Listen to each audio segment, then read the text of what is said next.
If you're over 60 and you eat any of these 5 soups even once a week, you're playing with fire, and I'm going to prove it.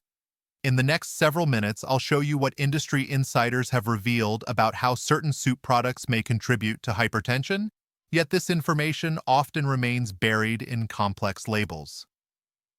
I'll expose the 5 soup types that some studies link to increased emergency room visits among seniors, and I'll reveal 5 healing soups that research suggests may help support healthy blood pressure naturally without medication. But first, check your pantry. If you have any thick, ready-made soups, rich, creamy varieties, or cream-based options, you need to hear this immediately. Now stop and think for a moment. After 60, your body doesn't work the way it did at 20. Your kidneys filter sodium more slowly. Your blood vessels have lost some elasticity. The mechanisms that regulate blood pressure have become more sensitive, so a soup that causes no problems in a younger body can create entirely different effects in your aging system. And this is where the danger begins. Because the soup industry formulates products for the general population. Specific warnings for people over 60, those with hypertension, or individuals on multiple medications typically appear in small print on the back of the label, if they appear at all.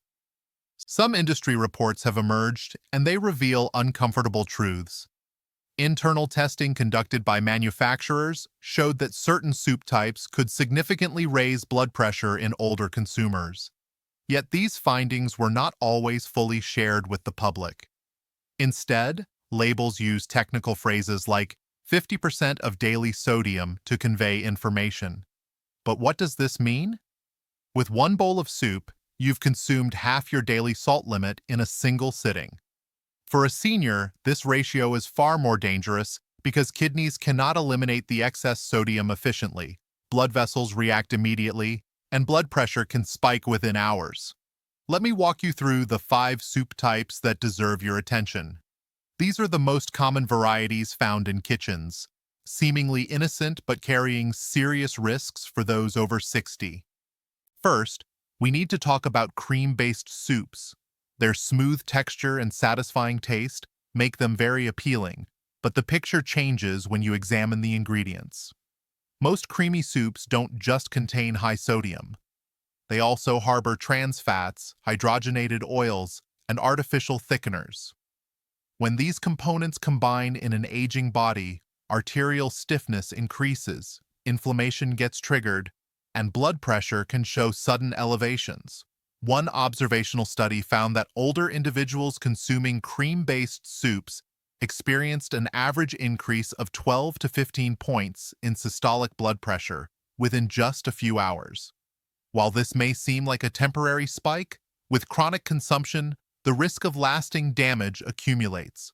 Moreover, the dairy products used in creamy soups can cause digestive issues in some people, further fueling systemic inflammation.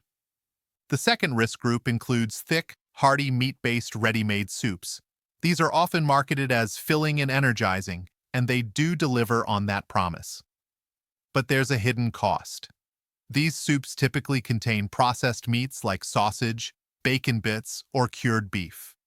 Processed meats bring their own load of sodium, nitrates, and preservatives. Research has linked regular consumption of processed meats to elevated blood pressure and increased cardiovascular risk.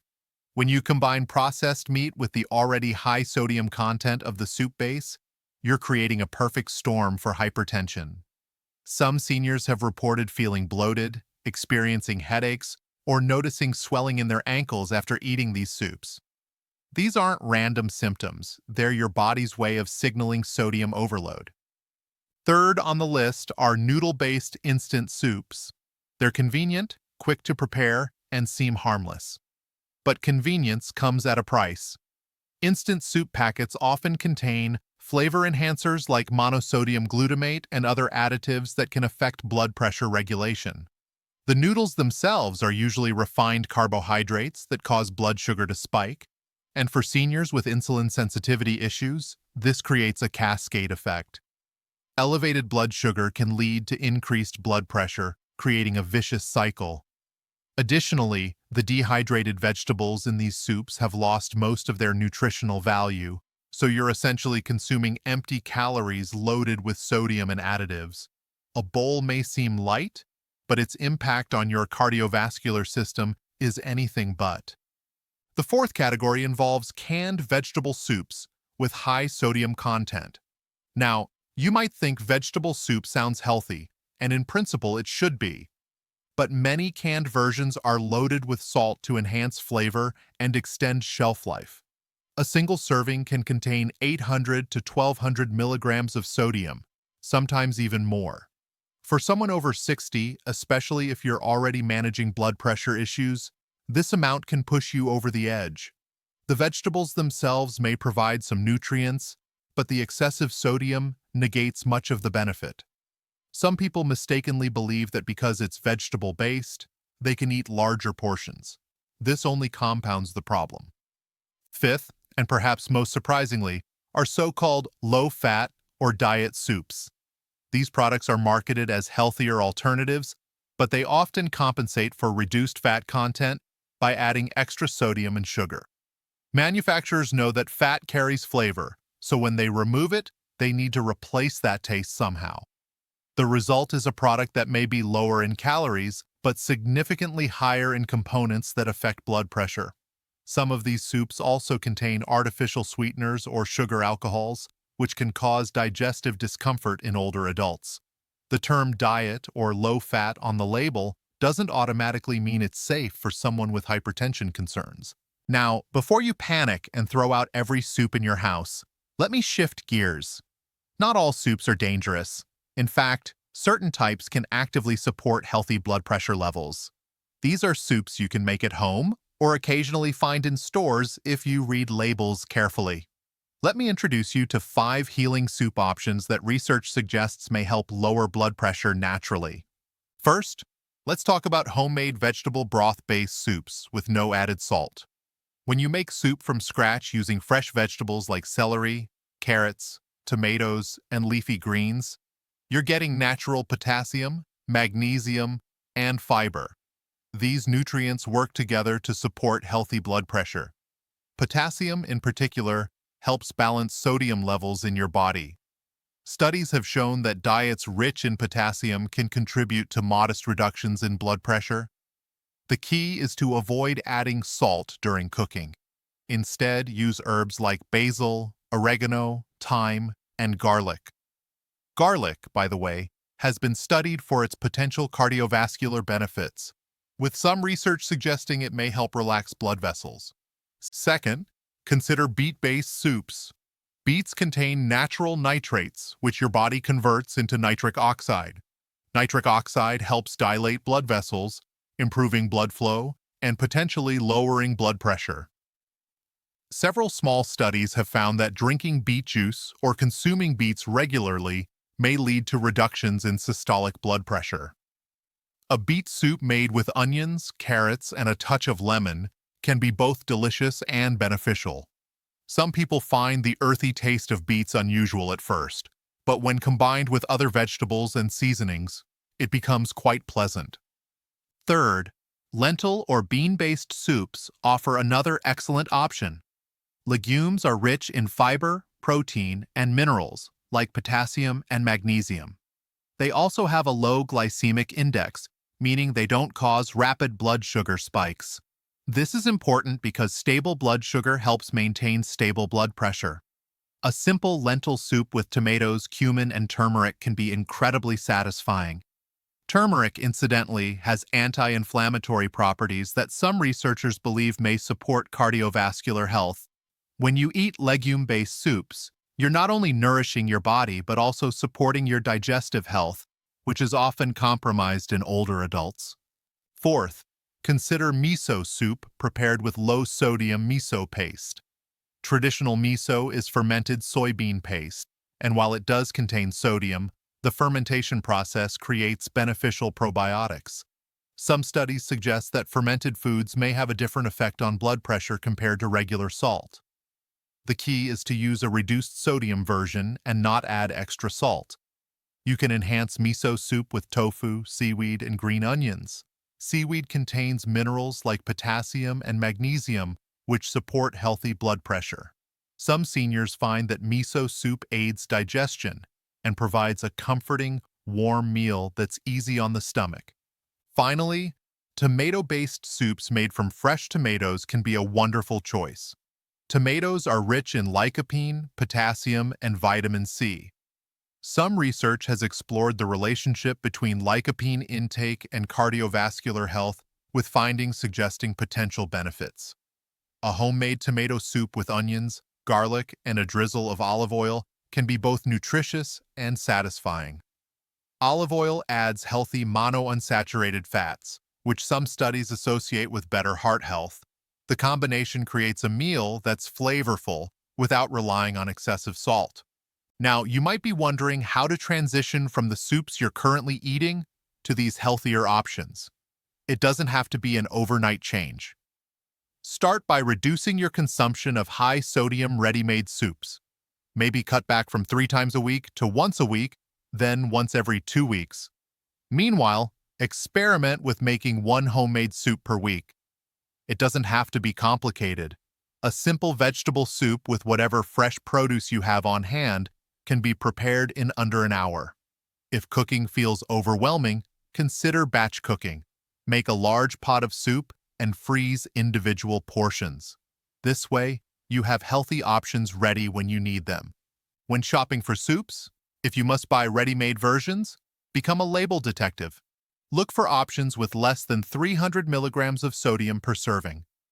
Check the ingredient list for additives, preservatives, and hydrogenated oils. The fewer ingredients, the better. Some brands now offer low sodium or no salt added versions, though you'll need to verify the labels carefully. Be aware that reduced sodium doesn't always mean low sodium. It just means lower than the original version, which might still be quite high. It's also worth discussing your diet with your healthcare provider. If you're on blood pressure medication, certain dietary changes may affect how your medication works. Your doctor might need to adjust your dosage as your diet improves. Some seniors have found that after adopting a lower sodium diet rich in vegetables and legumes, their blood pressure improved enough that their doctor reduced their medication. This doesn't happen for everyone, but it's a possibility worth exploring under medical supervision. Let's address another important point. Some people worry that low-sodium soups will taste bland. This is a common concern, but it's often based on outdated cooking methods. Modern culinary techniques show that you can create intensely flavored soups without salt. Roasting vegetables before adding them to soup brings out natural sweetness and depth. Using fresh herbs, spices like cumin and coriander, and acidic components like lemon juice or vinegar can brighten flavors significantly. Garlic, ginger, and onions form a flavor base that requires no salt. Nutritional yeast adds a savory, almost cheesy flavor without dairy or salt. With a bit of experimentation, you may find that homemade soups taste far better than anything from a can.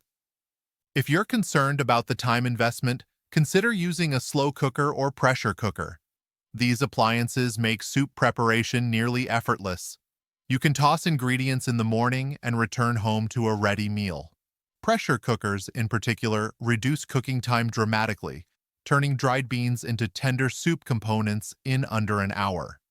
Many seniors find that once they establish a routine, making soup becomes a relaxing, even meditative activity. Another practical tip involves portion control. Even healthy soups should be eaten in reasonable amounts. A bowl, not a pot. Pair your soup with a small salad or a piece of whole grain bread to create a balanced meal. This approach ensures you're getting a variety of nutrients while keeping sodium intake in check. Now, let's return to the bigger picture. Why does all of this matter so much after 60? Because high blood pressure is often called a silent killer. You might feel fine, even as your blood pressure creeps up. But over time, sustained hypertension damages your heart, kidneys, brain, and blood vessels. It increases your risk of heart attack, stroke, kidney disease, and cognitive decline. The good news is that dietary changes can make a real difference. Multiple studies have shown that reducing sodium intake and increasing potassium-rich foods can lead to meaningful improvements in blood pressure. One study followed older adults who switched from high-sodium processed foods to a diet rich in vegetables, fruits, and legumes. Over the course of several weeks, participants saw average reductions in systolic blood pressure. While individual results varied, the trend was clear: diet matters. Some participants were able to reduce their medication with their doctor's guidance. Others simply felt better, with less bloating, better energy, and improved sleep. It's also important to recognize that managing blood pressure isn't just about what you eat. Physical activity, stress management, adequate sleep, and maintaining a healthy weight all play roles. But diet is one of the most controllable factors. You make food choices multiple times a day, and each choice is an opportunity to support your health or undermine it. Let's also talk about reading labels more effectively. Sodium content is listed per serving, but pay attention to how many servings are in the container. A can might contain 2 or even 2.5 servings, meaning if you eat the whole thing, you need to multiply the sodium amount accordingly. Ingredients are listed in descending order by weight, so if salt appears in the first few ingredients, that's a red flag. Watch for hidden sources of sodium. Words like sodium benzoate, sodium citrate, or monosodium glutamate all contribute to your total intake. Some people ask whether sea salt or Himalayan salt is better than regular table salt. The truth is, from a sodium perspective, they're virtually identical. Sea salt and specialty salts may contain trace minerals, but the amounts are negligible and the sodium content is the same. If you're trying to lower your blood pressure, all forms of salt should be limited. Potassium is another key player in blood pressure regulation. Foods rich in potassium include bananas, sweet potatoes, spinach, beans, and tomatoes. Incorporating these into your soups can be beneficial. However, if you have kidney disease or are on certain medications, you need to be cautious with potassium intake. This is another reason to work with your healthcare provider. Hydration also matters. Some older adults don't drink enough water, which can concentrate sodium in the bloodstream and affect blood pressure. Soups do provide some hydration, but they shouldn't be your only fluid source. Aim for adequate water intake throughout the day, adjusting based on your activity level and climate. Now, let's address a common misconception. Some people believe that if they sweat a lot or exercise, they need extra salt. For most seniors living in temperate climates and engaging in moderate activity, this isn't necessary. Your body is quite efficient at conserving sodium when needed.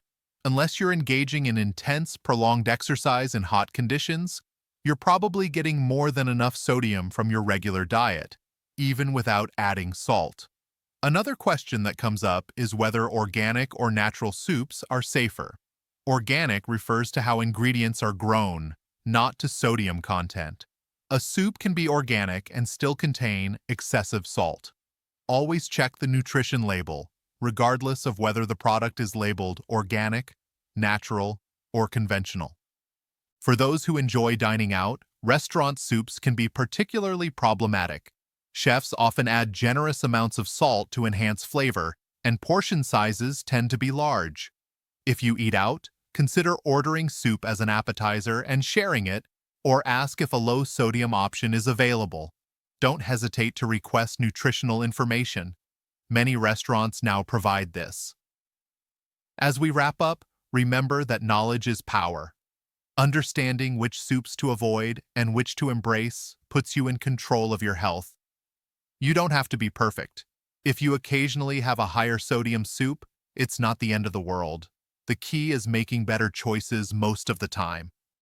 Over weeks and months, these small changes accumulate into significant health benefits. If you found this information helpful, consider sharing it with friends or family members who might also benefit. Many seniors are unaware of how their food choices affect their blood pressure. By spreading awareness, you're helping others take control of their health. Before you go, take a moment to think about your own soup consumption. Which type do you eat most often? Are you ready to make a change? Your body will thank you, your blood pressure may improve, And you might even discover that you enjoy cooking more than you expected. Small steps today can lead to a healthier, more vibrant tomorrow.